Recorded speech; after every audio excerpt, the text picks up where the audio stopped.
안녕하십니까. 정확한 분석으로 시대의 흐름을 읽어드리는 Y타임스 뉴스의 추복일입니다. 오늘의 뉴스입니다. 미국의 주중 대사관들의 로고에서 중국이라는 국호가 사라졌습니다.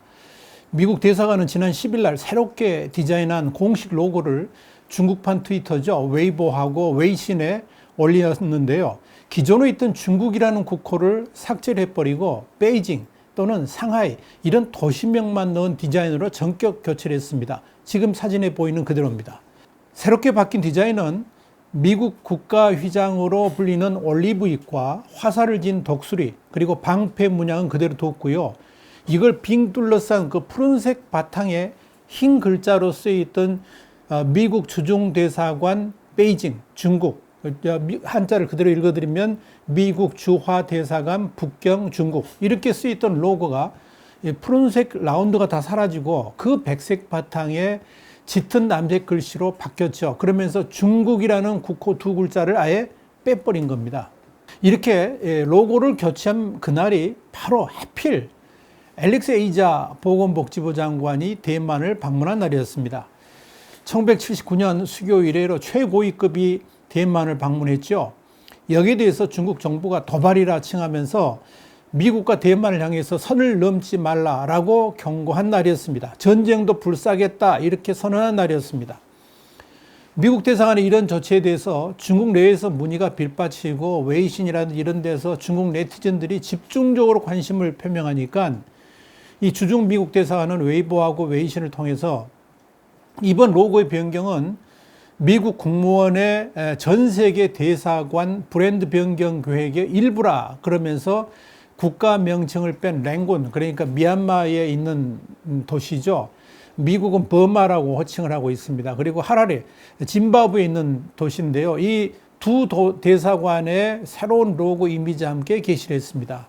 그러면서 미국 국무부의 브랜드 계획에 대한 설명을 참고하라. 그런 예시까지 줬습니다. 그래서 우리 Y타임즈가 직접 그 미국 국무부의 브랜드 계획이 실려있는 그 사이트로 들어가 봤습니다. 그랬더니 이 국무부의 브랜드 시스템에 예시된 것은 인도네시아, 폴란드 같은 국가명만 노출되어 있었습니다. 지금 사진에 보이시죠?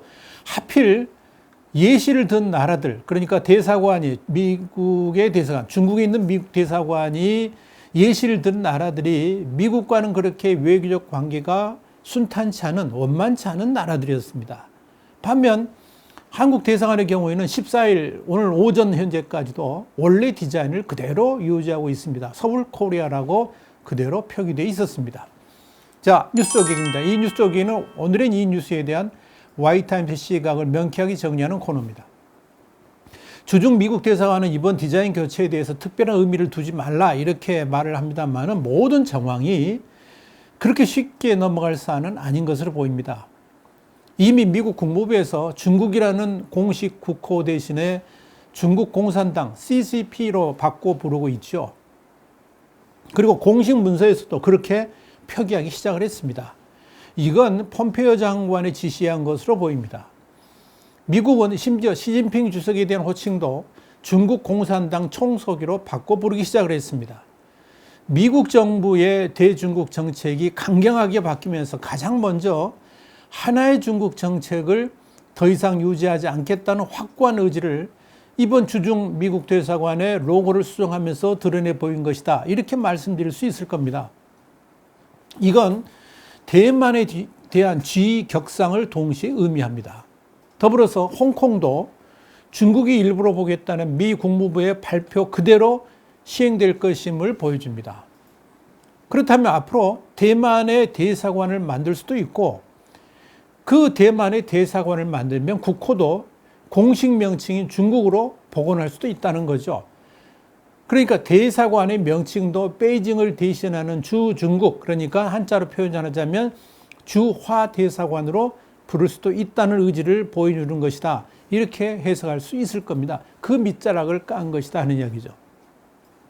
분명한 것은 이번 주중 미국 대사관의 로고 교체를 통해서 미국과 중국 관계가 격을 이제 한 단계가 아니고 몇 단계라고 말씀드릴 수 있을 텐데 하여간 격을 낮췄다는 겁니다. 더불어서 중국이 그렇게도 집요하게 요구했던 하나의 중국 정책, 온 차이나 정책, 일구 양제 정책을 더 이상 미국이 고수하지 않겠다 하는 선언이나 다름없다고 봐야 될 겁니다.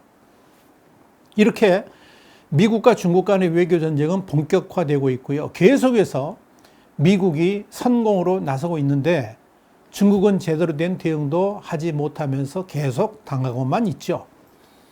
그렇다면 미국의 다음 카드는 뭘까요? 궁금해지지 않습니까? 저도 굉장히 궁금합니다. 화이트타임 뉴스였습니다. 이어지는 뉴스 한 줄평 꼭 보시기 바랍니다. 다음 시간에 더 핫한 뉴스로 여러분을 찾아뵙겠습니다. 감사합니다.